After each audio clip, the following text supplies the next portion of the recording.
Minsk qrupunun həmsədri kimi müddəti başa çatan Mitibura isə prosesin effektiv olduğunu və bu illər ərzində tərəflərin razılığa daha yaxın olduğunu bildirir. It's impossible for us humble mediators to predict when the two presidents will decide that.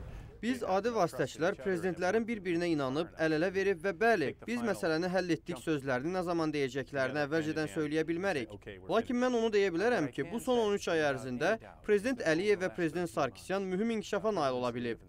Onlar fikrimcə münaqişənin nizamlanmasının konsepsiyasını razılaşdıra biliblər. Mən sözlərimi ehtiyatla seçməliyəm. Onlar həll yolunun necə ola biləcəyi ilə bağlı konsepsiya haqqında razılığa gəliblər. Tam razılığa gəlmək və öz xalqları ilə bağlı razılıq əldə etmək məsələsinə gəldikdə, onlar bir sıra detalları hazırlamalıdırlar.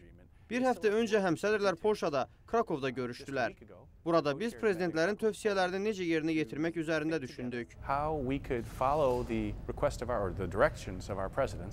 Danışıqlar prosesi ilə bağlı həmsədrlərin ümidverici bəyanatlarına baxmayaraq, görüşlərin sonunda nəticənin əldə olmadığı ilə bağlı sualı cavablandıran Minsk qrupunun həmsədri 2 həftə əvvəl Moskvada keçirilən danışıqları xatırladır.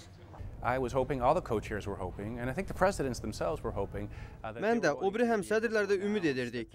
Fikrimcə elə prezidentlərin özləri də ümid edirdilər ki, baza prinsiplərinin bəzi elementləri ilə bağlı müəyyən razılıq əldə olunduğunu elan edə biləcəklər. Onlar razılıq əldə olunmasına lap yaxın idilər. Mən onların bu görüş zamanı razılığa gəldiklərini elan edə bilmədiklərindən narazı idim. Lakin eyni zamanda prezidentlər bizə dedilər ki, həmsədrlər, siz bəzi məsələlər ətrafında bir qədər də düşünün. Baza prinsiplərinin yerdə qalan elementləri üzrə bizim son razılıq əldə edə bilməyimiz üçün bizə yeni ideyalar verin. Mənə elə gəlir ki, bu bizim razılığa ən yaxın olduğumuz bir vaxt idi. Minsk qrupunun həmsədri kimi bu, həm də ilk dəfə idi ki, mən razı qalmadığımı ifadə etdim. Mən həmsədr kimi vəzifə müddətim bitən bir vaxt bunun elan edilməsini istəyirdim. Mənim narazılığım onunla bağlı idi.